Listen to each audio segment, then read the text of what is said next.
Bhadram karnebhi suniyama devaha Bhadram pasyemakshavaryajatra Sthirairange stustuam sastanubhihi Vyasema devahitam yadayu Swastina indra vrutasavaha Swastina pusha vishavedaha Swastina stakshu varishtanemi Swastina brihaspade dathata Om Shanti Shanti Shanti. Now this is a very important class for several reasons. One reason is that this is perhaps the last class on this particular text, because after this class we will have no class on Friday in the old temple till March the 14th, 2014, because I will be away. So on March 14 perhaps we will start another text. So this text we will conclude today. So I would say something about the author, the text and its place in world thoughts. I already explained at the very beginning that this work, Gaudapada's Karika, was written in the 6th century AD. You have to think of the age of St. Augustine, maybe about 100 years or 80 years after St. Augustine's time.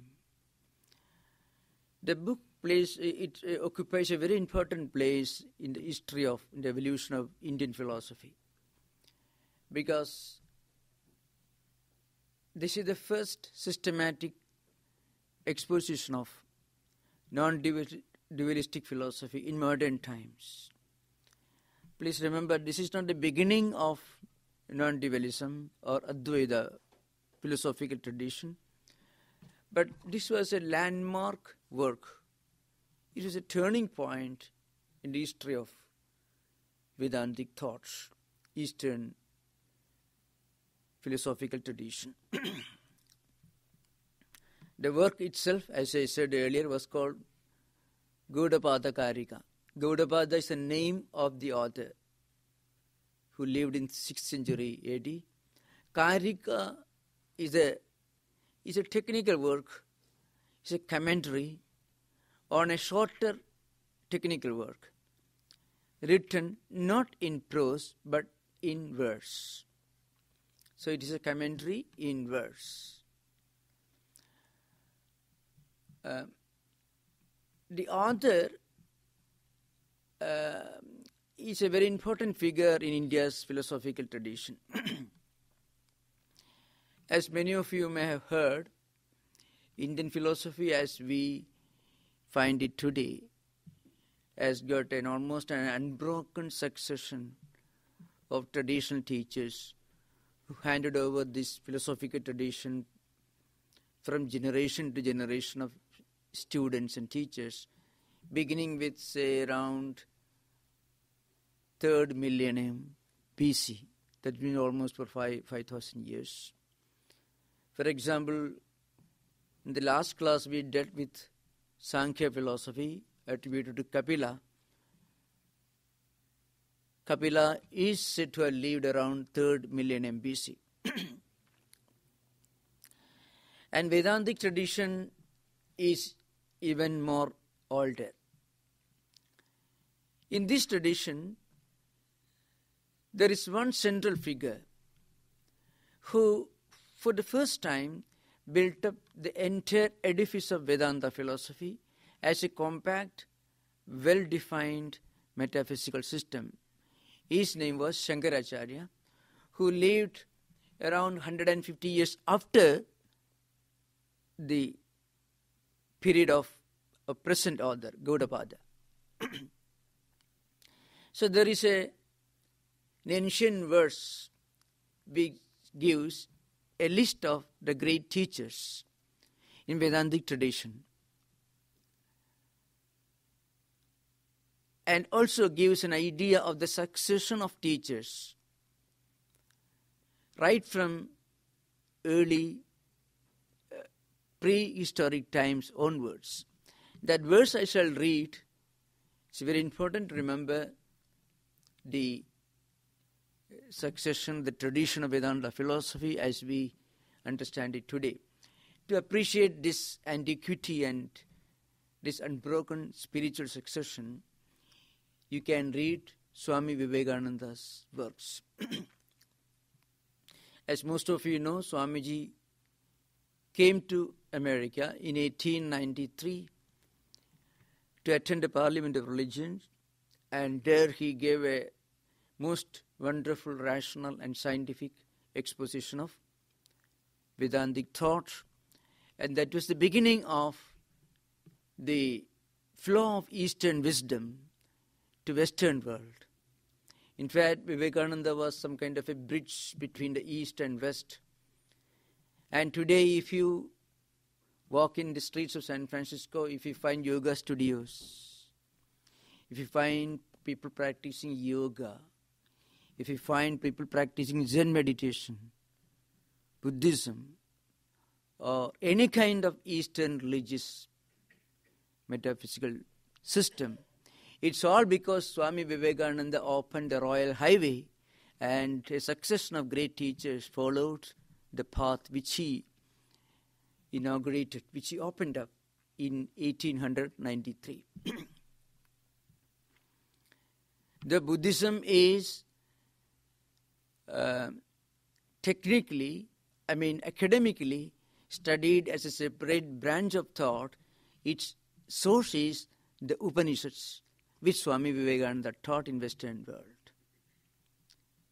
So from that time onwards, you find a constant succession of different meditation techniques, philosophical traditions, spiritual traditions, flowing towards the Western world, the Occidental world, from the Orient. Now, if you read Swami Vivekananda's complete works, and if you read his earlier lectures in the Parliament of Religions, starting with the inaugural address, the inaugural address in September 11, 1893. And if you go through the succeeding presentations like paper on Hinduism and so on, why we disagree, all these important, well-known talks, you find Swami Vivekananda never mentions the name of his guru. He never mentions Sri Ramakrishna. But if you read Vivekananda's life and teachings, Swamiji says, I am an instrument in my master's hands. Vivekananda himself says, I have not taught anything. I am just an instrument in my master's hands. And his master was Sri Ramakrishna Paramahamsa. But in his talks and lectures, especially in Western world, he very rarely mentions Sri Ramakrishna. And later on, he stressed again and again.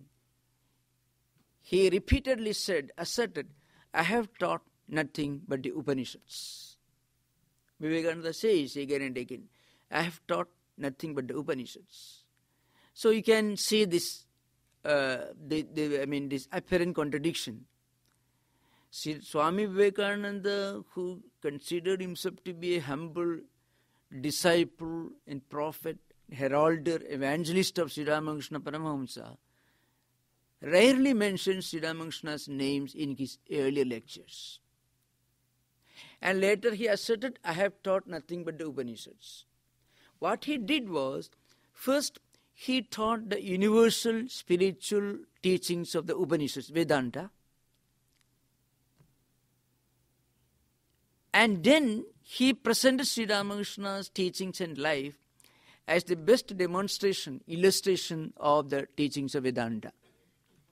So he first presented the universal teachings of Vedanta and Upanishads,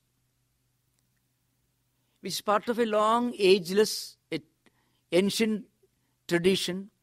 And then after presenting these universal Vedantic teachings, he presents Sri Ramakrishna later on as the best illustration of these Vedantic teachings in modern times. So people were very much fascinated. Now, Swami Vivekananda said again and again that Vedanta doesn't begin with one individual. Vedanta is eternal, ageless, philosophical, spiritual tradition which comes down to us from the ancient teachers. And Sri Ramakrishna and Vivekananda are the modern teachers, exponents, prophets of the Vedantic tradition. So you have to remember, it begins not with an individual, it is an ancient tradition. But still, there is a well-accepted succession of teachers mentioned, which is, and this succession is mentioned in a beautiful verse, which is chanted at the beginning of any discussion on Vedanta in scholarly circles in India. The verse I shall chant and then I shall explain. That will give us an idea of the antiquity and the spiritual tradition of Vedanta. Now right now we do not have any clear-cut, unbroken succession of teachers mentioned in any books, right from, say, Thales, who lived in the 7th century. He was the most celebrated Greek philosopher who lived in 7th century. BC, who lived even before Buddha.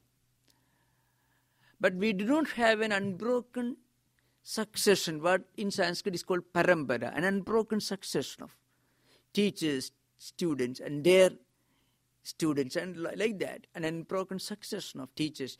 We do not have such a tradition in Western philosophical tradition. If at all we had, it came to an end almost with Plotinus, the great Neoplatonist, Plotinus and Philo.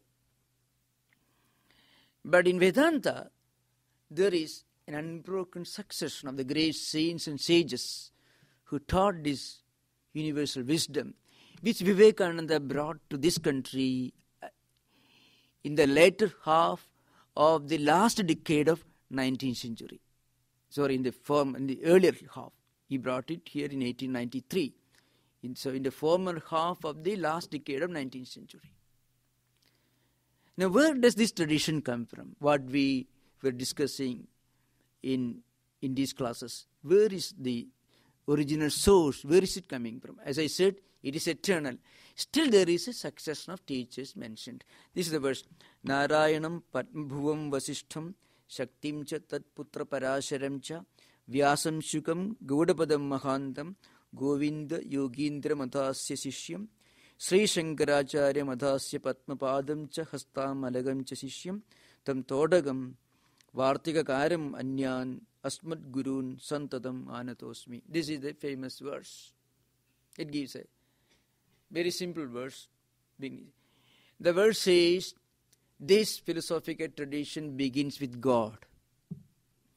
So to indicate, to denote, to clearly express the fact it is eternal. It is not a man-made system of thought like Marxist philosophy of Karl Marx or Engels or German idealism of Kant or utilitarianism of J.S. Mill or Bentham. Nothing like that. So it begins with God himself. Narayana is not a name of a particular person. It denotes the eternal spiritual reality, the eternal spiritual principle. And then from that eternal spiritual principle from God, a few important figures who represent different stages in the evolution of Vedantic philosophy is mentioned here. So then Brahma, Vasishtha, Shakti, Parashara, Vyasa, Shuka, etc. All these great teachers are mentioned.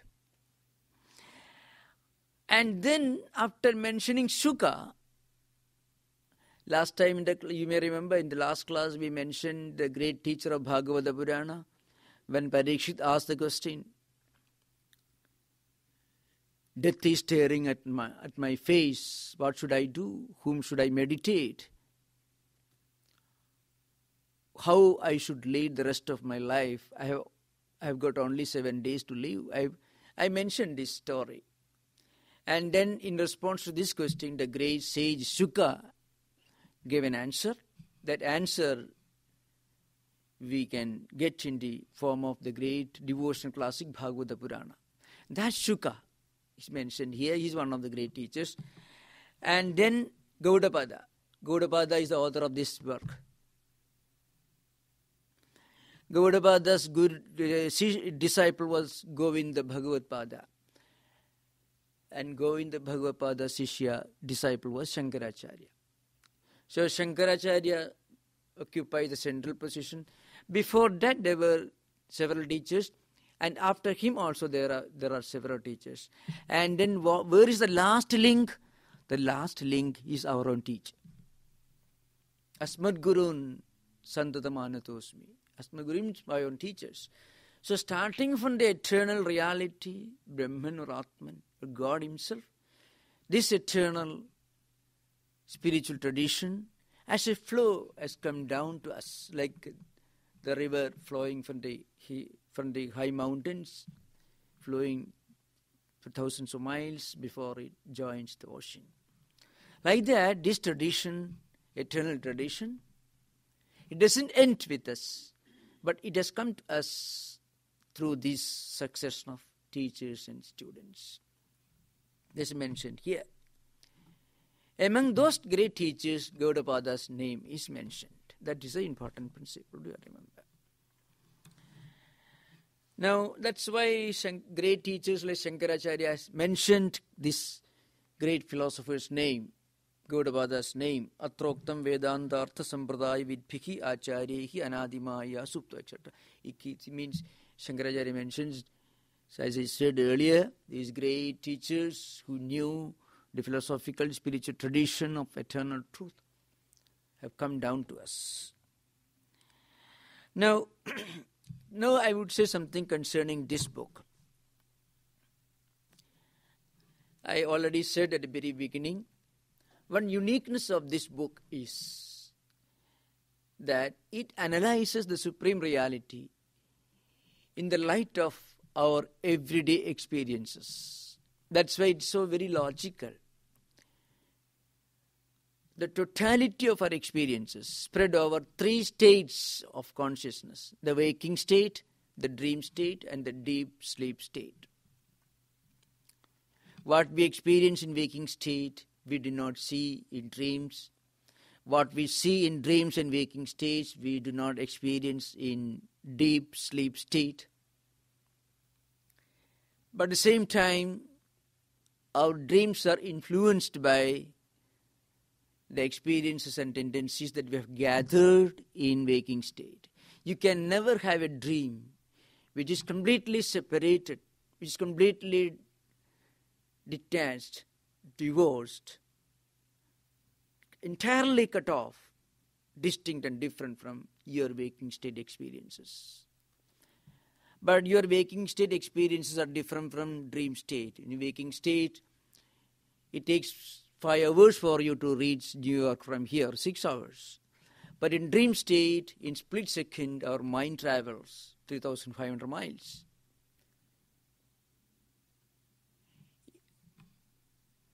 Well, in waking state, we are walking in the streets of San Francisco. When we dream, we feel we have reached Russia or China or some other. Our mind has traveled thousands of miles. So, and again, waking experiences are somewhat gross in nature. Dream experiences are somewhat subtle, because in waking state, experiences are related to the 5 senses of perception and mind. We see something when our eyes and mind come together. We hear something when ears and mind come together. We can touch something only when the sense of touch and mind come together. So there is a grossness about the experiences of waking state. But in dream state, all this happen at a subtle level. Everything is a projection of the mind. You are sleeping. It's pitch dark everywhere. You are sleeping in a small room with eyes closed, and you see yourself walking under the burning sun in a desert. You'd see a huge truck moving. But you are in a small room, but you find yourself seeing a huge truck moving, or you see yourself riding an elephant. All these examples you find. So, in dream state, everything is subtle. But then this difference is there. But there is also another fact to be remembered. Your dream experiences can never be completely different from waking state experiences. Because what we gather in waking state become subtle tendencies and impressions, remain in the mind, and they come to the surface in dreams. And these experiences of waking state are relived, re-experienced in dreams. But everything happens at the mental level. Your 5 senses of perception are inactive, your 5 senses of action are inactive, only mind is projecting different images like in the film. So, Gaudapada says waking state and dream state are different. But in deep sleep, you don't see anything. Everything is merged in a thick veil of ignorance or darkness. Now Gaudapada says there is a difference with regard to what is seen, what is experienced in the 3 states of experiences. But there is no difference at all with regard to the one who sees, the one who experiences, the one who goes through all these experiences. That's why when we wake up from dream, we are able to remember what we dreamed. So, the dreamer is the same person as the one who was experiencing things in waking state. The same reality. And when you go to deep sleep state, you don't see anything. There is no experiencer, active experiencer. But that experiencer is present there. That's why when we come back to the waking state after a restful deep sleep, we are able to experience the joy, the restfulness, the relaxation that accompany the state of deep sleep. I had a wonderful rest. I had a wonderful deep sleep. So the experiencer is the same. In Sanskrit it's called drashta, the subject. But what is experienced is different. Drishyam, it's called what is experienced, what is seen. The objects are different. Now Gaudapada says, this shows that the experiencer in waking state, in dream state, and deep sleep state is the same. But experienced, seen objects, experiences are different. Now, what undergoes changes cannot be real. Because what is experienced in waking state is not experienced in the same manner in dreams, and everything is absent, nothing is present in deep sleep. Therefore, they are not real, but the drashta, the subject, the witness, the experiencer, the seer is the same. Therefore, this reality is one. This reality, when analyzed through the prism of waking state, is called Vishwa. Well, in association with the experiences of dream state is called Taijasa. In association with the deep sleep state is called Prajna. These are technical terms. Don't worry, I have already explained in earlier classes. This is only conclusion. In reality, the experiencer remains the same. So the experiencer doesn't belong to any of these 3 states. See, I can give an example. Suppose there is there is a structure with 3 rooms, one built above the other. And if you are the owner of the structure, the building, you will have full freedom to move from the first floor to second floor or third floor as you like. You do not belong to any of the 3 rooms, because if you belong to any of them, you won't be seen the other place. Since you are present in all the 3 places, you do not belong to any of the 3 places. Your status is independent. Your status is not inseparably related to any of the 3 places. So, at the highest level, we understand that the subject is real. Sri Ramakrishna, from another angle, puts this idea in a very simple illustration. Well, to simplify, to look at that illustration from another angle, suppose you are staying in a house, your friend comes to the house, and he finds the gate is built of bricks, red bricks. And when he sees the gate from outside, he may find, this gate, the opening door, the gate is made of red brick. And then there's a gravel road. Then he finds that also is made of red brick. Then he enters the first floor. Then he finds that floor is also made of red brick. Still he is not sure about the second and third floors. And when he enters the second floor, then he suddenly realizes it is made of the same brick of which the gate is made. And finally, when he reaches the top, the terrace, he finds everything is made of red brick only. So, the reality is present everywhere, but the reality is independent of all these 3 states.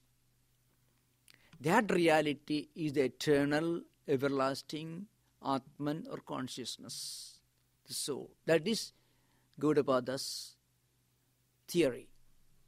It is called Avasthatraya Vicharaha or Avasthatraya Pratkriya, a particular method of approach which Gaudapada develops in this particular text. The origin of this approach could be found in the 2 Upanishads of Chandogya and Brihadaranyaka. But it was Gaudapada who for the first time developed this approach. If we want to know what we are, we can scientifically and rationally analyze our own inner experiences and then come to a conclusion what we are. If you are the body, the body is as good as dead in deep sleep. And that body is different from the body that you associate with waking state. So body cannot be eternal. Mind also. Mind is inactive, inert, unconscious in deep sleep. But it is active in waking and dream states. So we can't be mind. So we are something beyond body, beyond mind, beyond intellect. We are something which transcends all these 3 states. But that Atman, that consciousness is present in all the 3 states. But all these 3 states are only modes of expression of this reality. The reality is beyond all this. That is Gaudapada's theory. This approach he developed in this particular text. Then one special characteristic of this technical book is that Gaudapada wrote this work at a time when the 2 prominent schools of Buddhist philosophy were very prominent in India. In fact, both of them are still very much active in today's America. One is subjective idealism of Vijnanavada, Yogacharya. The other is doctrine of emptiness, which is called Shunyavada. So most of the meditation techniques, the practice of emptying the mind, the practice of the mindlessness, the practice of witnessship. You conceive of yourself as the witness of everything, not a participant.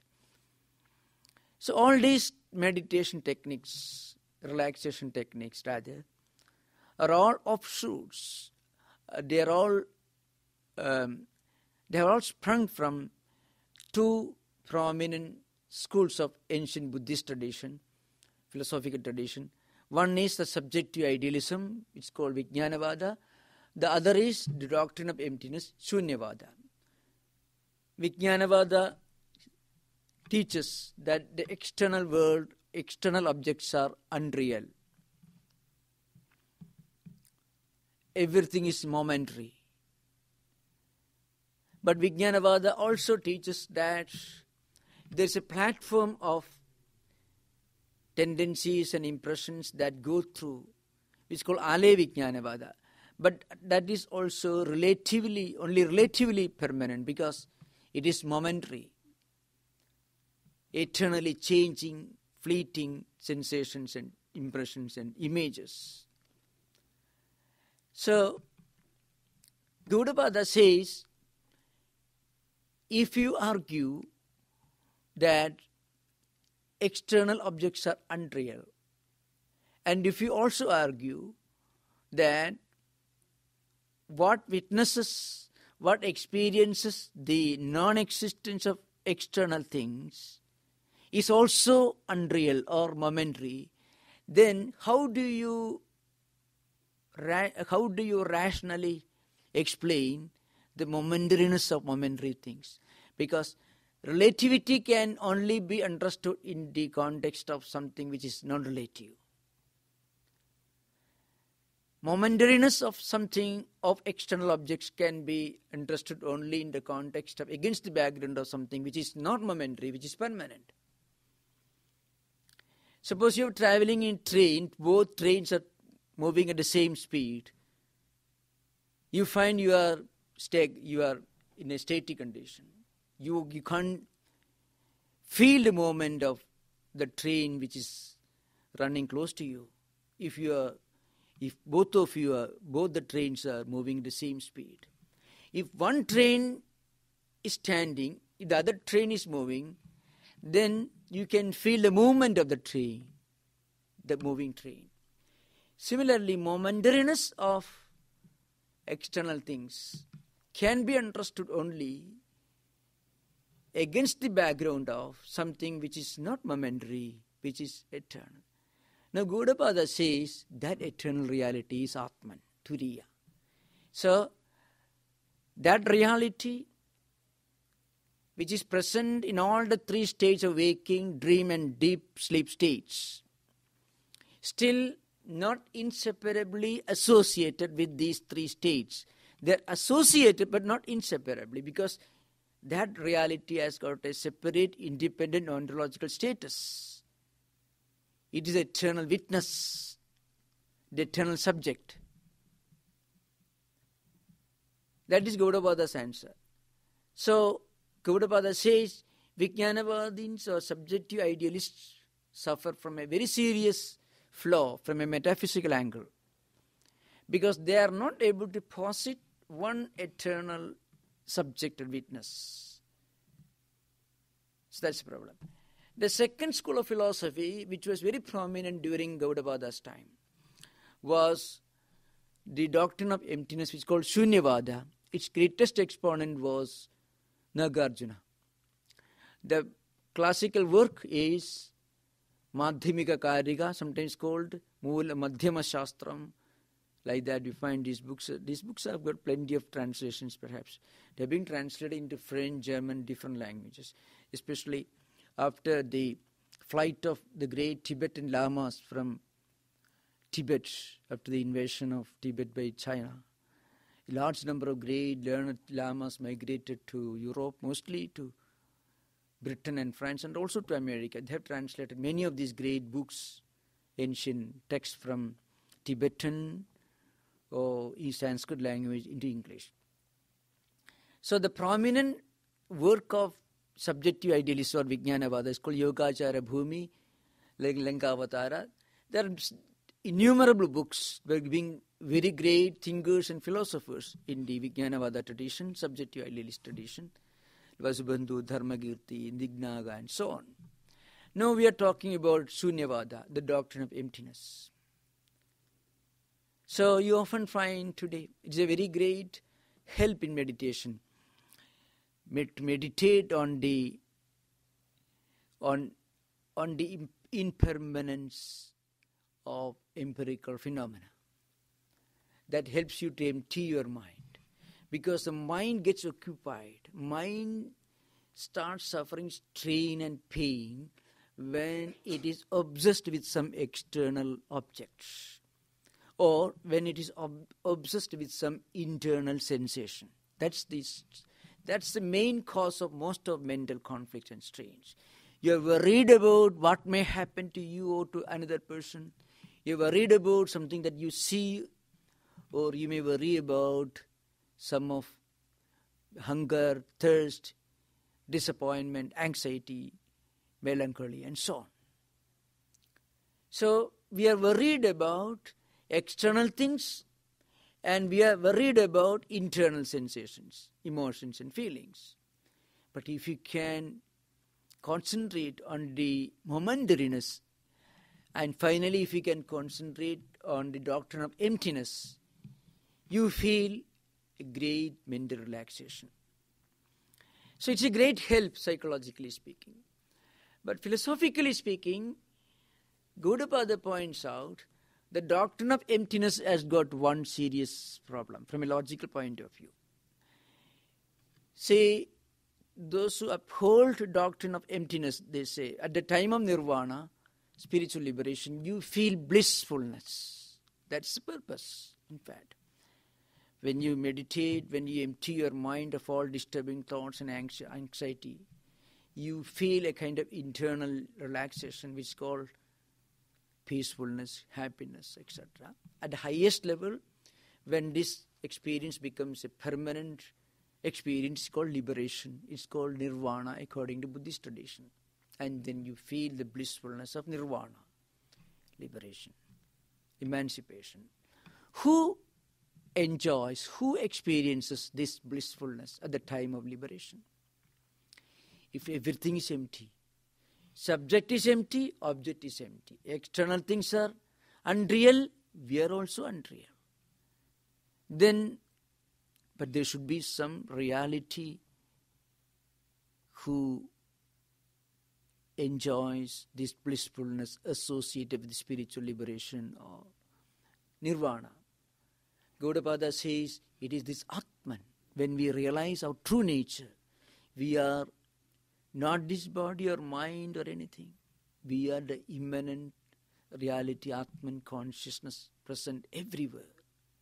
The inner reality, the inner resident present everywhere. When we realize our transcendental nature, then sufferings, losses, problems associated with daily life, hunger or thirst, anger, disappointment, all this will not affect us. Because we go beyond it. We don't negate it, we go beyond it. Negation is different from transcending. When we transcend the lower identities, like I am the body, I am the mind, etc., then we feel permanent, eternal happiness and joy. That joy is not momentary joy.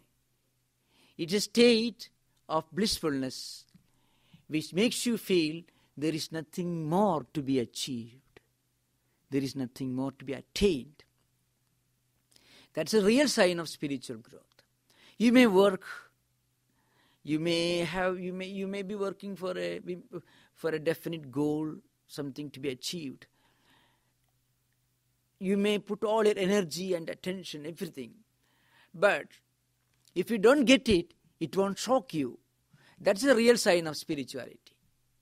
A spiritual person doesn't simply sit somewhere and without doing anything.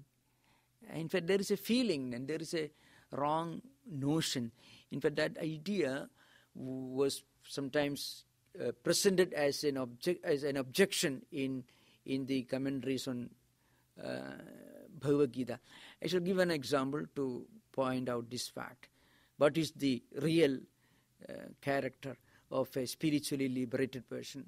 I gave this example. I took the example from Bhagavad Gita, 2nd chapter. The last 18 verses of the 2nd chapter constitute a description of the characteristics of a spiritually illumined soul.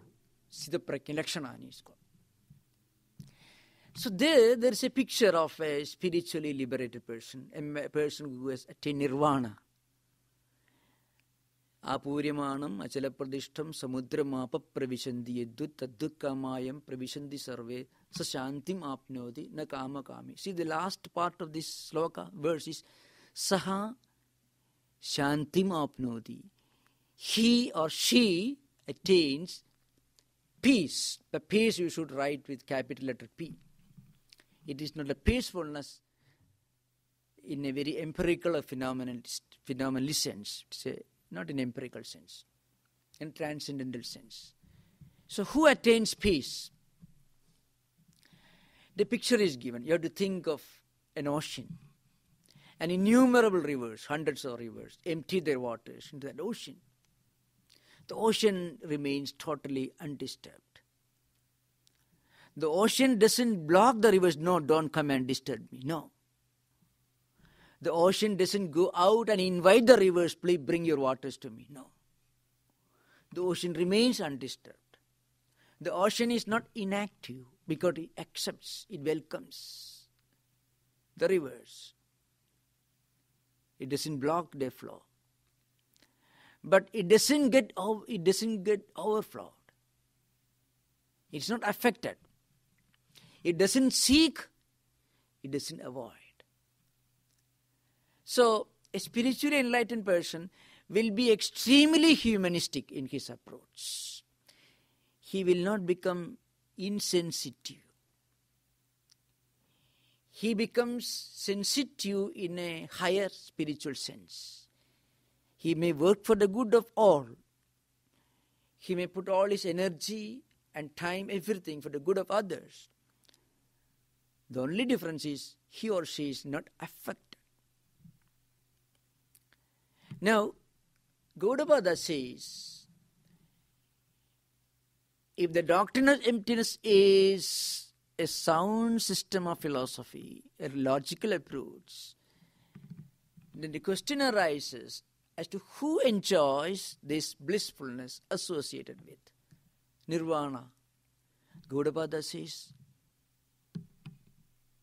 at the time of liberation, according to Advaita Vedanta, we realize the fact that we are the all-pervading consciousness, the eternal spiritual reality, which is present in everything, in an amoeba and also in a Buddha. See, Swami Vivekananda's famous statement is that the difference between an amoeba and Buddha is not one of degrees, but not one of kind, but one of degrees. The difference between an amoeba and Buddha is one of degrees, not of kind.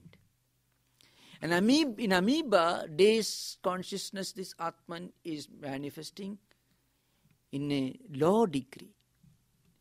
In a Buddha literally in Sanskrit, Buddha means the enlightened one. Buddha could mean Jesus, Ramakrishna Order, Acharya, Vivekananda, any liberated, any spiritually enlightened person. That's the meaning of Buddha. Buddha means the enlightened one. So in a spiritually enlightened person like Buddha, this Atman manifests in his full effulgence. Now, Gaudapada says, at the time of liberation, we feel that we are one with the whole creation. We are one with the entire humanity. So that is the earlier part of the text which Gaudapada deals with.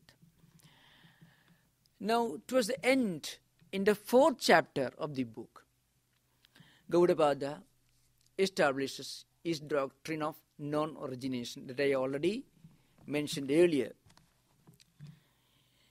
To expound this idea, he gives the illustration, the simile, it's called the fire circle simile, alata chakra. Alata means a fire, a torch. Suppose you are holding in your hand a lighted torch. If you go on rotating the torch, the torch creates a fire circle. And you feel you are holding in your hand a wheel made of fire. But the moment you start rotating slowly, that wheel, the circle vanishes. Similarly, names and forms and sensations, all these moving one after another, create the impression that there is this world. In reality, if you look at the true nature of this world, if you dissociate the world from name and form, from its associated names and forms, then you can live in the world, look at the world, still without seeing the world. Instead of seeing the world, you will be experiencing the all-pervading reality. This can be made clear from another example. Suppose you have before you a large number of different types of golden ornaments made of the same gold. Rings, maybe necklaces, innumerable types of golden ornaments in innumerable shapes, sizes and forms. When we go to a jewelry shop, we may select the ornament on the basis of the shape and form and so on. But suppose you take different ornaments to a goldsmith. He will judge these things only on the basis of the quality of gold of which these ornaments are made. Because he may melt all these and make it gold, again he may make different things. Or if you go to a pot maker, you carry with you different utensils made of clay. The pot maker may judge these utensils only, and then he will say, oh, it's all clay only. So if you can look at this world without depending upon the prism of name and form, the relativity, what you call name, forms and causation, the three dimensions of relativity, then you find you are not living the world. You can experience the world to be non-different from the absolute reality. Nama rupa drishtya mithya surupa drishtya brahmayeva. It's a famous statement in Vedanta. When you associate these things, names and forms, with names and forms and shapes and utility, it is the world. This world is a source of pain and conflicts and problems. On the other hand, the same world, you can live in the same world, look at the same world, experience the same world and be part of this world without suffering, without anxiety, without conflicts. Because the world is non-different, the same absolute reality. Which means the world has not taken birth. The absolute reality is never reborn. The absolute reality never takes the form of this world. So sometimes called the ontophenomenology of consciousness. Sometimes it's called approach. This is Gaudapada's approach. So it is a very unique text. There is a great misunderstanding sometimes. It is very natural. See, we are being taught that the world doesn't exist. It is very difficult to understand. Now, what does really mean? The world has no reality. What does it mean? I already explained this earlier.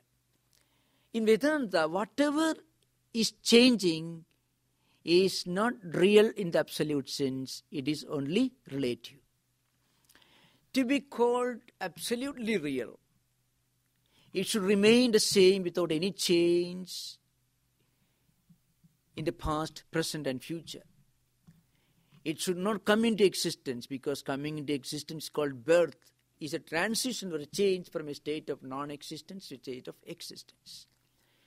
Growth, evolution, decay, death, all these are changes. So anything which belongs to time is non-eternal. Anything which is beyond time is eternal. The world certainly belongs to time. It is within time. The world perhaps did not exist the way it is existing several millions of years back. And maybe after several millions of years, it may not exist the way it is existing now. Which means it is relative as an insect, which may take birth now and may exist for a few minutes and then vanish. Bacteria, or any of these things, insignificant. These nano creatures, sometimes they call small things. They come into existence, exist for a few minutes and vanish. World comes into existence, exists for several millions of years and vanish. Both belong to time. So Gaudapada says, Vedanta says this is relative. Then what is not relative, what is absolutely real? It is the eternal, everlasting consciousness, Atman. As the inner reality within all of us, it is called Atman. As the all-pervading, omnipresent reality, it is called Brahman. That is Gaudapada's theory. So all the problems we are facing now are because we identify ourselves with what we are not. We are in reality the eternal, changeless, ever blissful Atman, consciousness. But we identify ourselves with everything else, everything other than what we really are. That is Gaudapada's theory. So Vedanta, in that sense, remember, Vedanta comes as a great consolation to people living right in the midst of all of us. Even as an intellectual theory, it has a soothing effect. Because mostly people they suffer conflicts and melancholia, and they commit suicide, they take drinks and drugs, all because they think the problems they are facing are eternal problems. And the sources of the problems are also eternal. The moment they realize that the problems they are facing are not eternal, their causes are also not eternal, the only eternal reality is something else, then they will not go out of their way either to create problems for themselves or for others, or take resort to undesirable means to run away from themselves. People want to run away from themselves, run away from their own memories, disturbing memories and conflicts. Momentary forgetfulness, that's what everybody is seeking. Gaudapada says the only solution to this problem is to remind ourselves of what we really are. Sometimes some people ask the question, this is a wonderful idea, but how to experience this? Well, even if we have not fully experienced this, even as an intellectual conviction, it can be great help. We may forget this, but again and again, if you remember, by reading, by listening to these ideas, by contemplation, it can become a source of great help and guidance in our day-to-day activities. So, we have a few minutes, since this is the last class of this text. You can ask any questions that you would like to ask, clarification or anything. There will be, I should announce, this is the last class before the winter races. The next class will be on Friday, March 14, 2014. Because I will be away for several months. So, if you want, we can have an active discussion. We have got 10 minutes. Either based on what I said today, or generally speaking on this text, or on a general basis you can raise your points.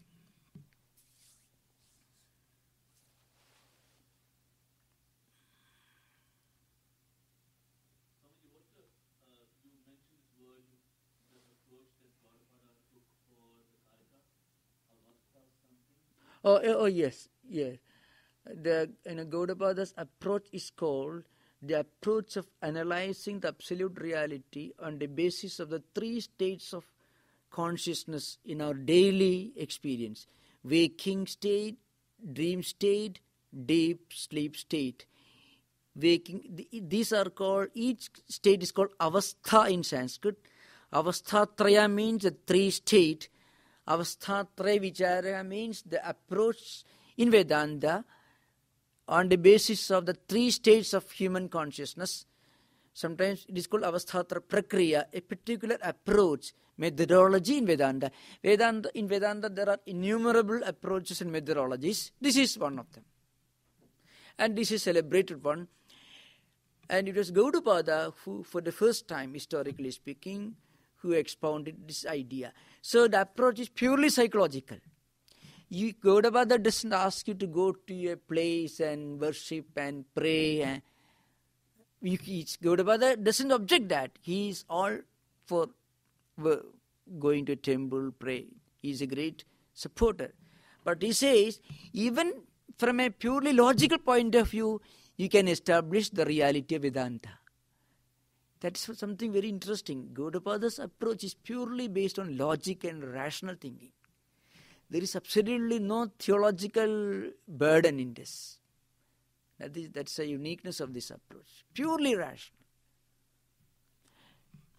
He will be very happy to meet modern atheists and agnostics. He will consider them to be good food for him. Because his approach, Gaudapada's Karika, commented upon by Shankaracharya, is a unique philosophical work, the original work. It abounds in different psychological and philosophical ideas and approaches. Purely based on logical, he says.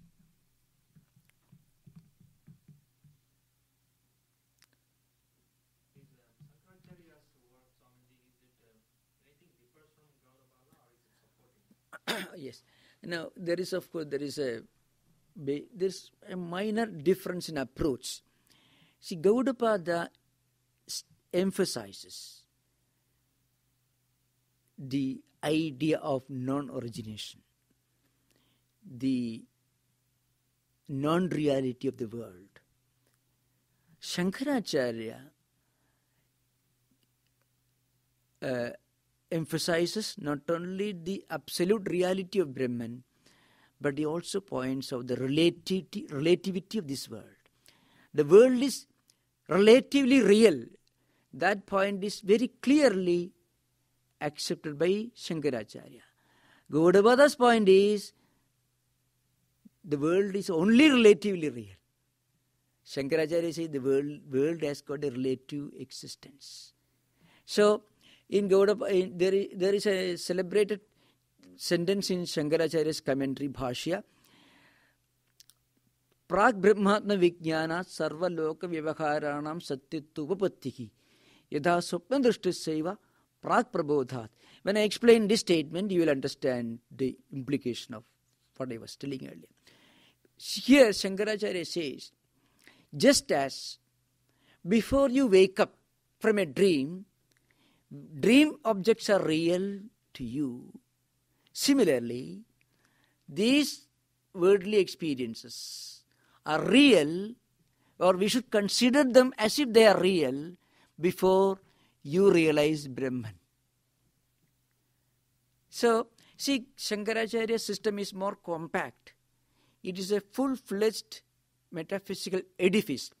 Gaudapada's system is not so comprehensive. He takes up one aspect of Advaita Vedanta and he emphasizes that point. So, see, Shankaracharya, he says, Sarva Loka Vyavaharanam Satyattu Upapatti. Means what he says, before you realize the supreme reality, before you become a knower of Brahman, you have to live in this world. You have to do your work, duties and responsibilities without desire for the results. You should practice Nishkama Karma, the yoga of disinterested action. And then when you realize the supreme reality, you can go beyond this.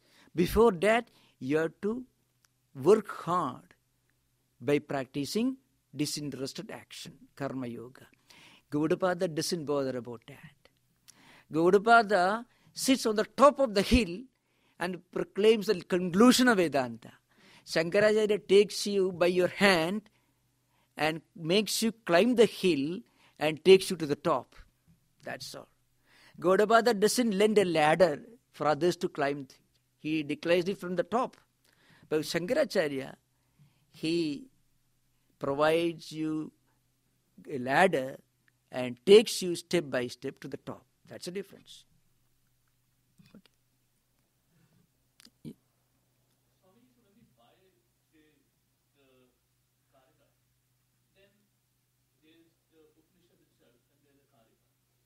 Whose interpretation are we reading when we read? Say we get Nikhilananda's interpretation. Are we reading Shankaracharya's Upanishad or Gaudapada's? Nikhilanandaji's translation is fully based on Shankaracharya's interpretation. The Karika is Shankaracharya's interpretation of the Karika also. Eh? The Karika.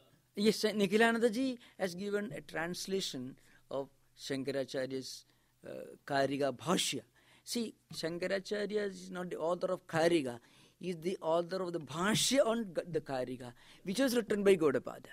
So, Karika itself is a commentary on the Upanishads. So, in fact, perhaps Nikhilanandaji's translation is the most dependable and perhaps the best translation of Shankaracharya's Bhashya. It is a complete translation of Shankaracharya with footnotes. And after writing this, he got it edited by great traditional scholars like Subramanya Iyer and many C. Subramanya, who was a prominent Gaudapada specialist of that age. So, it still continues to be the best translation of Karika Bhashya.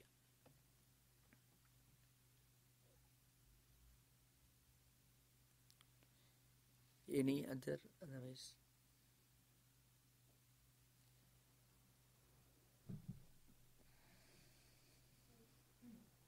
Is disinterested work of karma yoga a way of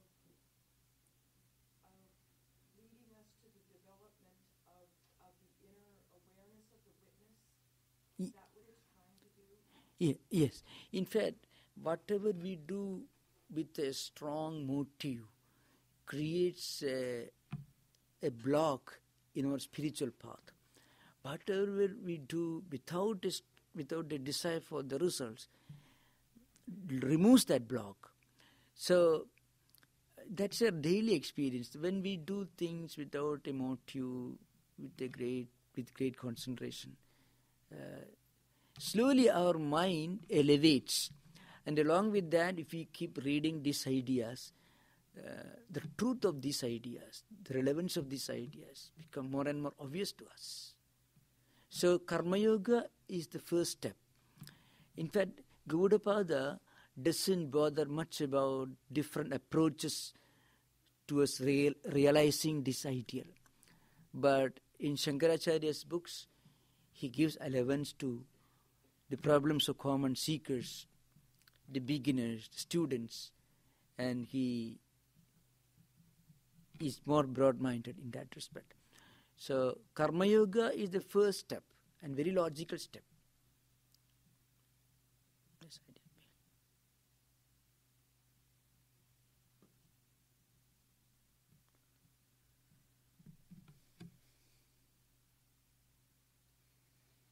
So, I will conclude. Before that, again, once more, I am reading the announcement. This is the last class before the winter recess. The next class will be on Friday, March the 14th, 2014. Om Shanti Shanti Shanti Hari Om Tat Sat. Sri Ramakrishna Order.